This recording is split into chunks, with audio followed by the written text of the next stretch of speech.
तो हेलो दोस्तों, आज हम लोग बात करने वाले हैं बलगम के इलाज के बारे में। ठीक है, तो ये ट्रीटमेंट एकदम नया और एकदम पक्का वाला इलाज, मतलब अगर ये ट्रीटमेंट आपने दिया तो पेशेंट 101% ठीक होगा, उसकी बलगम पूरी खत्म हो जाएगी। ठीक है, तो ये जो बीमारी है इसके जो सिम्टम्स क्या क्या लक्षण होते हैं उनमें पहले नंबर पे आता है नाक बंद व बहना। ठीक है, रात में पेशेंट की नाक बंद हो जाती है, दिन भर में नाक बहती रहती है। ठीक है, उसके बाद में क्या है, उसको खांसी आती है, बार बार उसको खांसी आने लगती है। ठीक है, गले में खराश, अगर पेशेंट कुछ खाता पीता है तो उसको गले में दर्द भी होने लगता है, गले में खराश, सोर थ्रोट जिसको बोलते हैं।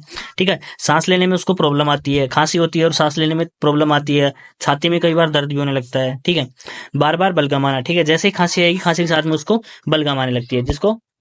ठीक है, तो ये जो पांचों जो सिम्टम्स है, जो लक्षण है, वो इस बीमारी में होते हैं। ठीक है, अगर किसी को भी सिम्टम्स है तो मतलब उसको बलगम वाली खांसी हो रखी है।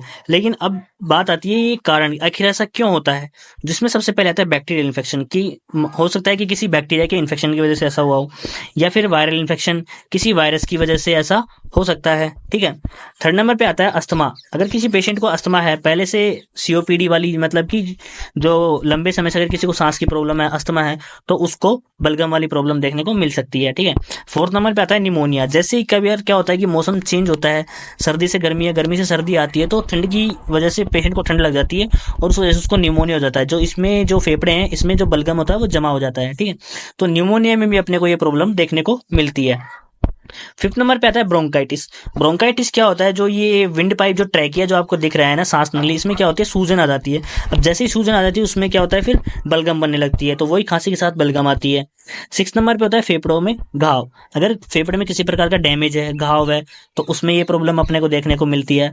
अगर पेशेंट स्मोकिंग करता है, ठीक है, बहुत ज्यादा स्मोकिंग करता है, तो उसमें भी ये सारे इश्यूज अपने को देखने को मिलते हैं।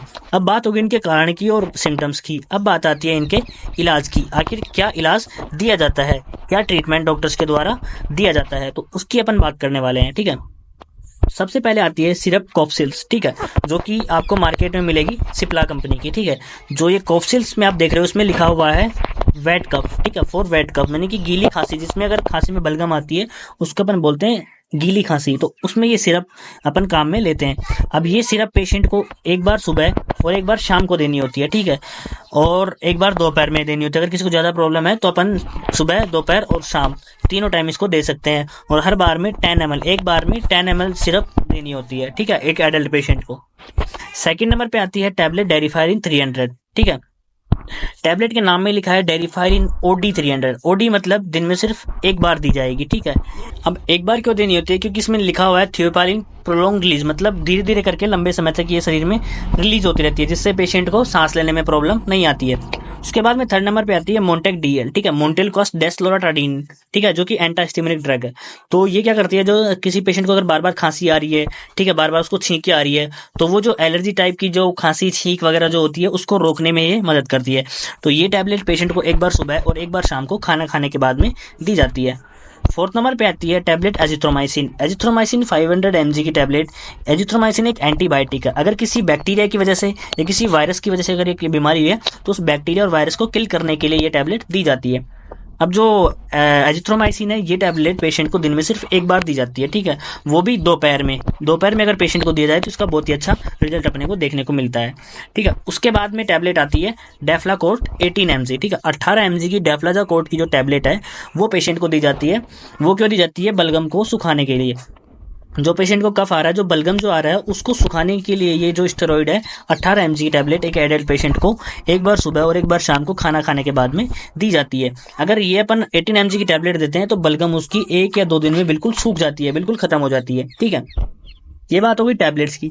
अब अगर अपन इंजेक्टेबल की बात करें, मान लें किसी पेशेंट को सांस लेने में ज़्यादा प्रॉब्लम आ रही है, तो उसको हैंड टू हैंड अपन क्या कर सकते हैं कि जो मोनोसेफ 1 ग्राम है, इसकी अपने को एएसटी करनी पड़ेगी। जैसे एएसटी अगर सफल रहती है तो 1 ग्राम मोनोसेफ प्लस उसमें 2 ml डेक्सोना मिक्स करके पेशेंट को आईवी रूट से दिया जाता है। और ये जो इंजेक्शन है पेशेंट को एक बार सुबह और एक बार शाम को, ठीक है, 3 दिन के लिए फॉर द 3 डेज के लिए कंटिन्यूसली आपको देना है।